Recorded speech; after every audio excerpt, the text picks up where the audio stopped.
himself, seated in a room without edges.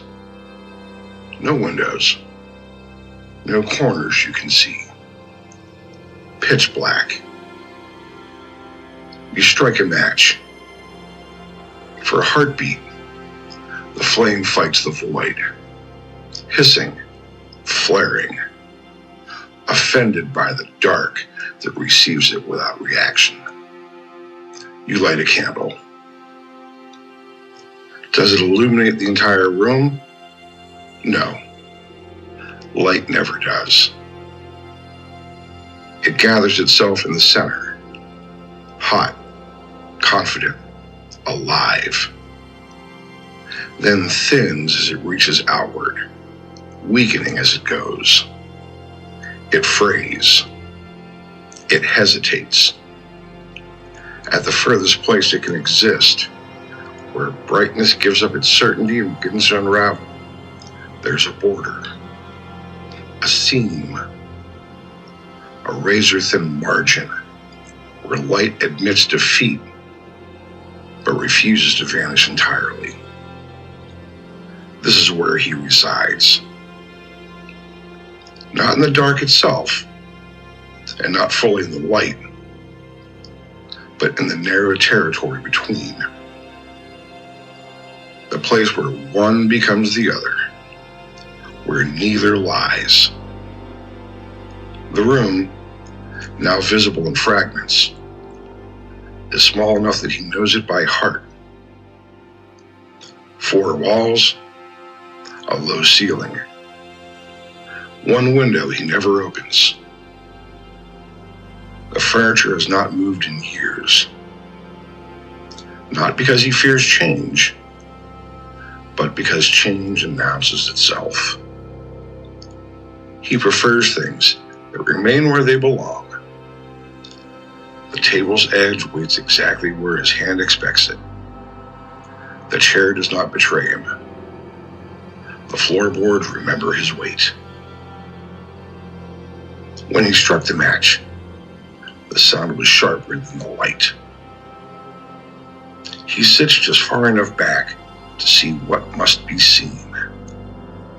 The plate on the table, the rim of the glass, his own hands when he needs them. He allows the candle no more territory than that. Too much light erases information. Too much light lies.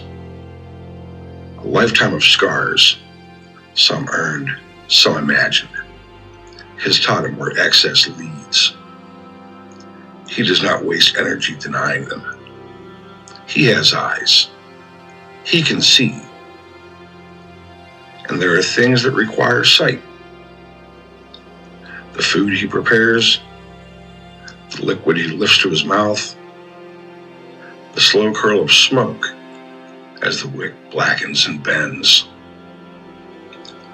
These are small assurances, proof of continuation. He does not fear what waits beyond the light. He already knows. The dark does not lie to him. It does not conceal the scrape of movement, the whisper of cloth, the almost imperceptible shift of air against skin. Darkness is honest in a way light rarely is. It does not distract. It does not flatter. Every sound is a signal. Every vibration a message. The faintest draft beneath the door carries more truth than a fully lit room ever could. The dark reveals change.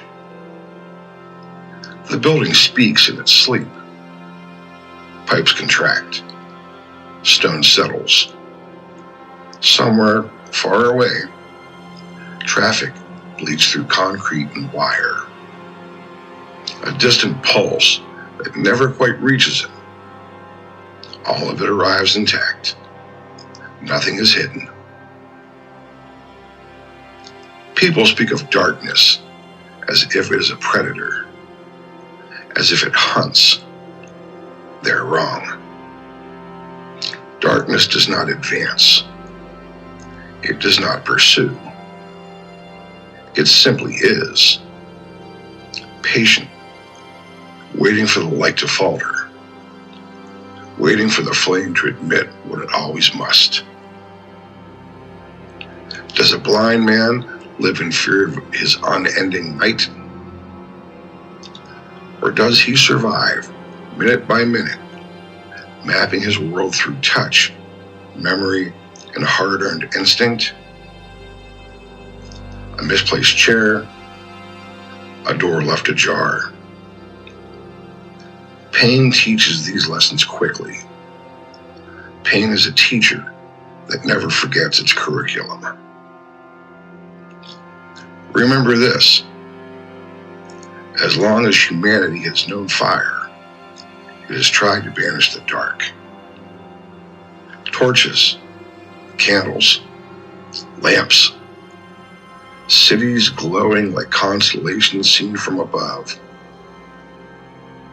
Desperate attempts to prove mastery, to pretend dominion. They say darkness is man's oldest fear. It isn't. The true fear has always been ignorance, not knowing what stands just beyond reach. Fear is not born of darkness. It is born of not understanding it. He understands it well enough. The candle shortens. He notices. He always notices. The flame pulls inward, shrinking, its light retreating toward itself. The scene narrows. The room exhales, as if relieved. He could light another. There are matches within reach. He knows exactly where they are. The box is not moved. It never does. Instead, he places 2 fingers on the wick. The heat is immediate, decisive. The flame dies with a sound like breath leaving a body. The room returns to its proper state. He does not move after that. He does not need to. Nothing in the dark is surprised by him. And nothing in the dark is unfamiliar.